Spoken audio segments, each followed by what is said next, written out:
సనాతన ధర్మంలో మీ పాపానికి ఫలితం ఇవ్వడానికి, మిమ్మల్ని ఏడిపించడానికి ఓడు, మిమ్మల్ని సుఖపెట్టడానికి ఓడు, మిమ్మల్ని వాడు పట్టుకుని ఏడిపిస్తుంటే వాడి నుంచి విముక్తి పొందడానికి మళ్ళీ భగవంతుడిని ప్రార్థించడం, ఇలా ఏం ఉండవు. భయకృత్ భయనాశన, మిమ్మల్ని ఎవడు భయపెడతాడో వాడే భయం పోగొడతాడు, మిమ్మల్ని ఎవడు ఏడిపిస్తాడో వాడే మిమ్మల్ని సంతోషింపజేస్తాడు. రెండిటికి ఒకటే. నీ కష్టమిచ్చినా ఈశ్వరుడే, సుఖమిచ్చినా ఈశ్వరుడే. సనాతన ధర్మం మీద విశ్వాసం అంటే ఏమిటో తెలుసా అండి?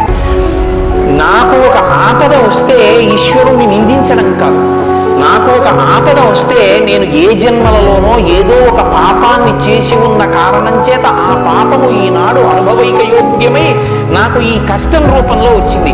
కాబట్టి ఈశ్వర, ఈ కష్టమును నేను భరించగలిగిన శక్తిని కృప చేయి, లేదా వేరొకసారి ఇక ఇటువంటి తప్పు చెయ్యకుండా నన్ను నేను నియంత్రించుకోగలిగినటువంటి శక్తిని నాకు కృప చేయి.